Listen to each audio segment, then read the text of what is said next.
తిరుపతిలో ఒక తాగుబోతు హల్చల్ చేశాడు. గోవిందరాజస్వామి ఆలయం గోపురం ఎక్కి కలశాలు ధ్వంసం చేసే ప్రయత్నం చేశాడు. తాను కిందకి దిగాలంటే తనకి మరింత మందు కావాలంటూ డిమాండ్ చేసినట్లుగా తెలుస్తోంది.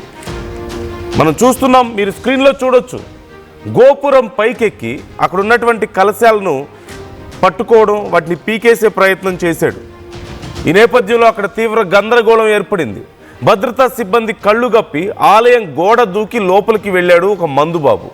ఆలయం గోపురం ఎక్కి ఫుల్ బాటిల్ ఇప్పిస్తేనే దిగుతానంటూ వాళ్ళకి ఒక షరతు పెట్టినట్లుగా తెలుస్తోంది. తన డిమాండ్ నెరవేర్చకపోతే, తనకు ఒక ఫుల్ బాటిల్ ఇవ్వకపోతే తాను కిందకు దిగనంటూ చెప్పాడట. 3 గంటలు కష్టపడి మొత్తానికి ఆ తాగుబోతుని కిందకి దించారు పోలీసులు.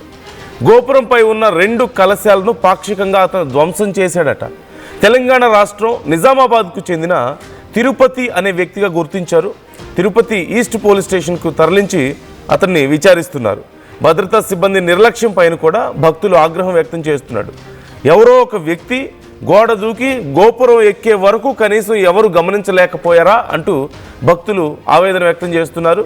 మరోవైపు ఒక తాగుబోతు మద్యం మత్తులో, అందులోనూ తిరుపతిలో ఆలయం గోపురం మీదకి ఎక్కడం ఏంటి, ఆ పైన ఉన్నటువంటి కలశాలు పట్టుకొని వాటిని చూడండి, మీరు స్క్రీన్లో చూస్తున్నారు, ఎలా పీకేస్తున్నాడో వాటిని పట్టుకొని ఆ పైన ఉన్న కలశాలని.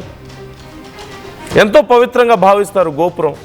ఆలయంలోకి ప్రవేశించే ముందే గోపురాన్ని అలా పైకి చూసి స్వామివారిని చూసినట్లుగానే భావించి దర్శనం చేసుకొని దండం పెట్టుకొని లోపలికి ఎంటర్ అవుతారు.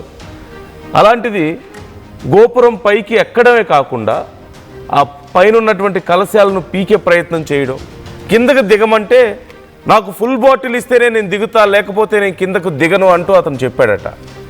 అధికారులు అతనికి ఎంత నచ్చజెప్పే ప్రయత్నం చేసినా, దిగు కిందకు దిగు, మేము ఏదో ఒకటి చేస్తామని చెప్పే ప్రయత్నం చేశారు. అయినా సరే అతను మాట వినలేదు. ఎంతసేపటికి వినలేదు. సుమారుగా 3 గంటల సమయం పట్టినట్లుగా తెలుస్తుంది. మీరు స్క్రీన్లో చూస్తున్నారు ఆ వ్యక్తిని. అతని పేరు కూడా తిరుపతే. అతని పేరు తిరుపతి అంటూ తెలుస్తుంది. 3 గంటల పాటు అతను అక్కడ గందరగోళం చేశాడు. అతన్ని కిందకు తీసుకురావడానికి 3 గంటల సమయం పట్టింది. అధికారులు వెంటనే పరిగెత్తుకుంటూ పైకి ఎక్కలేరు కదా, సాధారణంగా నా బిల్డింగ్ మీదకి ఎక్కినట్లు. అది గుడి గోపురం. అతన్ని కన్విన్స్ చేద్దామంటే అతనేమో నాకు ఫుల్ బాటిల్ ఇస్తేనే నేను దిగుతానని చెప్పేసి గొడవ చేశాడట. ఫుల్ బాటిల్ కోసం గోపురం ఎక్కడం ఏంటి?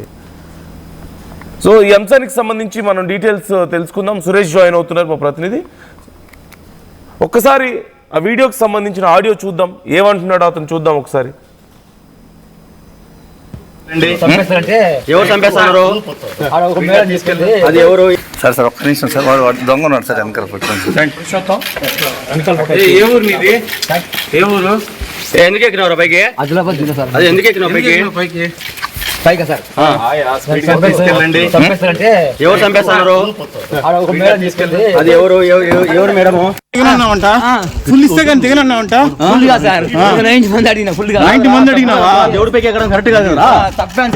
తప్ప కదా? తప్పొప్పుకున్నట్టే కదా? తప్పొప్పుకున్నట్టే ఎక్కడం కరెక్ట్ కాదు కదా? కాదు రే, తప్పొప్పుకో కదా? సో అతను చూస్తున్నారు కదా, ఎందుకు ఎక్కావంటే 90 మంది కావాలని చెప్పి మాట్లాడుతున్నాడు. అతనే చెప్తున్నాడు నేను ఇలా ఎక్కానని. కాకపోతే అతని బిహేవియర్ చూస్తుంటే కొంచెం అనుమానాస్పదంగా ఉంది. అతనికి ఏమన్నా మానసిక సమస్యలు ఉన్నాయేమో అనే అనుమానం కలుగుతుంది.